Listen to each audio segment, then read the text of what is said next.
Hello again, self-suckers, and welcome to another week of fantasy football starring your favorite mouth breathers.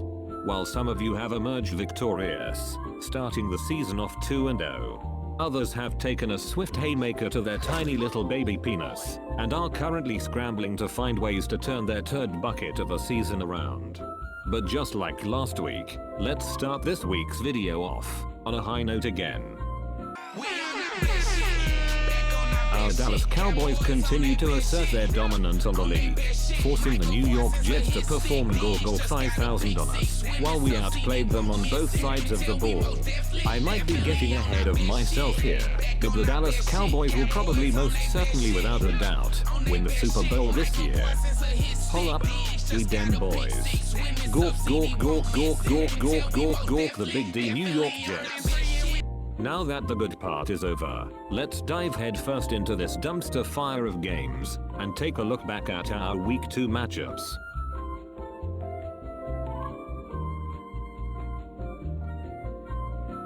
After a rough week last week, Tanner got some big help from T. Higgins, who put up a score of 24.90 points. A much better showing than last week where he put up 0. But do you know who did put up 0 points?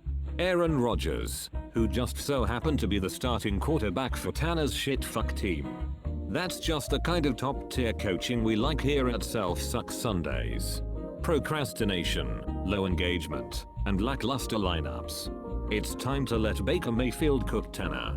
For Alex, his team got another big showing from his White Tiger King, Christian McCaffrey, who put up 21 points against the Rams, while B. John Mustard Robinson continued his nice rookie campaign, putting up 19.20 points in the victory against the Cheeseheads.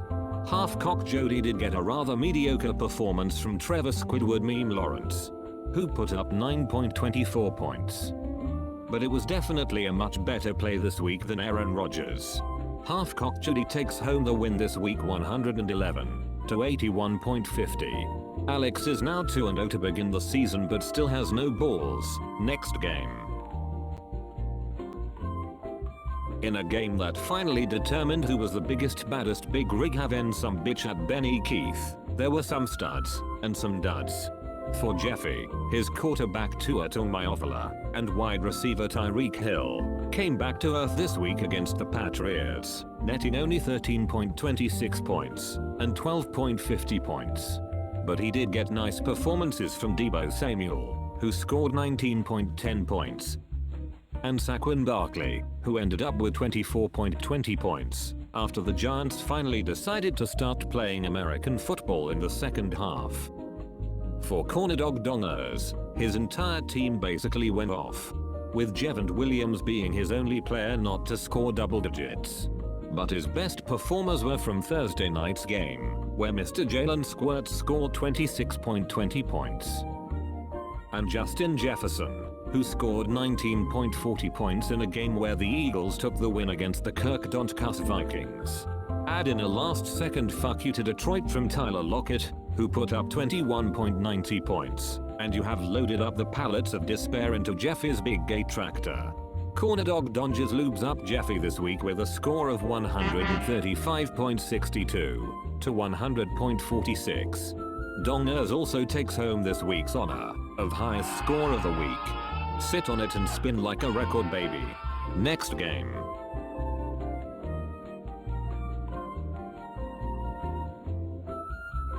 In a game that featured the electric monster hog swinging showdown of Joe Burrow and Lamar Jackson, these two teams went head to head this week, hoping for an updoot party of points. Hunter, who probably set his lineup at 4 AM after playing Rust all night on a school night, got a nice performance again from Devonta Smith, who is currently outplaying his teammate, Gabe Brown, and put up 21.10 points. He however unfortunately got underwhelming performances from Joe Burrow, who put up a respectable, but lower than expected 16.38 points, while Ja'Marr Chase continued to struggle again against the Ravens secondary, only scoring 5.60 points. For T-Titties, Lamar Jackson had a nice game against the Bengals, putting up 22.88 points. And Kenneth Walker III had a pair of touchdowns, slashing his way to 17.90 points. There was also a Garrett Wilson touchdown somewhere in there, but we are going to ignore that bullshit. T-Dizzle takes down Flamin' Dave with a final score of 110.68 to 85.08. Do not tell the kids at school about this one, Flamin' Dave. Also change your name, nerd. Next game.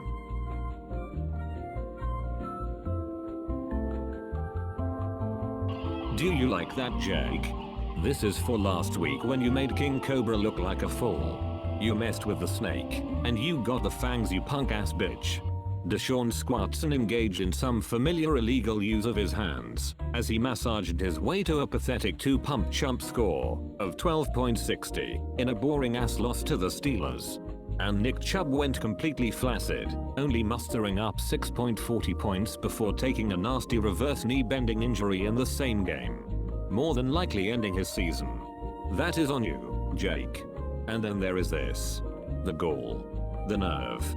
The audacity. To play the fucking New York Jets defense against our Dallas Cowboys. You are a disgrace to them boys everywhere. Shame this man. Shame, shame, shame, shame, shame, shame, shame, shame, shame, shame. The Jets didn't even get a single measly point, putting up a big fat snake egg. Which pairs nicely with Zay Jones 0 points. Phew, at least you made the big-brained acquisition of Nakua and Kyron Williams. Or shoot, they were on your bench. What a shameful thing to happen to a shameful man. Get the fangs, bitch. Brett's bitch has had a significantly easier road to victory this week, as Justin Herbert and Keenan Allen combined to deliver performances of 22.20 and 27.10 points. And his running back Brian Robinson got down with the sickness for a fat 27.90 performance in the win against the Broncos. Brett's bitches absolutely pile-drived his wiener into Jake's fantasy ass and won this game, 131.66 to 86.30. So you know what that means? Congrats on earning this week's biggest blowout. In the end, Cobra wins. And I guess Brett's bitch has too. Whatever. Next game.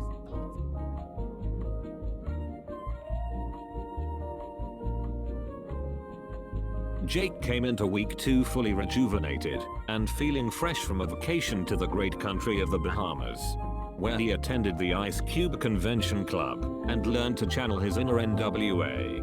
Russell Wilson decided Sunday would be a good day to put up 26.62 points, but wanted to keep it real by losing yet another close game against the Redskins, football team Commanders whatever.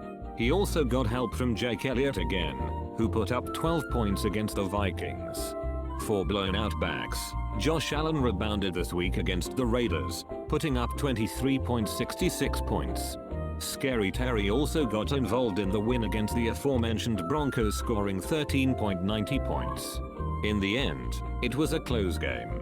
But Jake Off All Day emerged the victor, straight out of Compton, with a final score of 92.62 to 85.26. Fuck the police coming straight from the underground. A young brother got it bad cause I'm brown. Next game.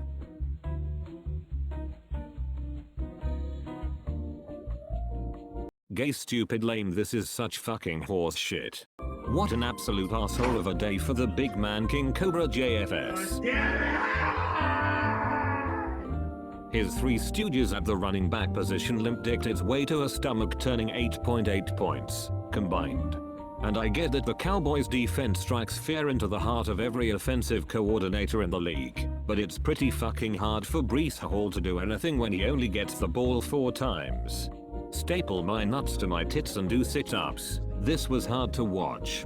For Buckerson and Myers, my prediction that all Dak Prescott points would go to CD was correct, but it didn't matter when big home run names like Zach Moss put up 18.70 points. And TJ Fuckface Cockinson continued to haunt Cobra's nightmares with a 22.10 point game against the Smeagol's. Buckerson and Myers wins the sibling battle this week with a final score of 97 to 83.80. Enjoy it while it lasts, you trash city tit fucker.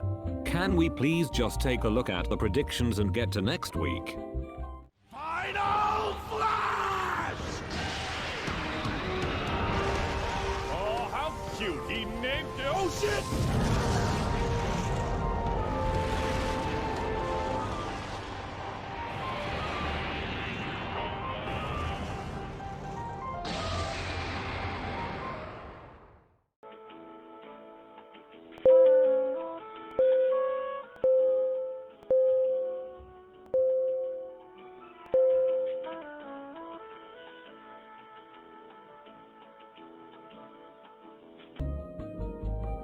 Thank you for joining us for another week of fantasy football, and good luck to everyone this week.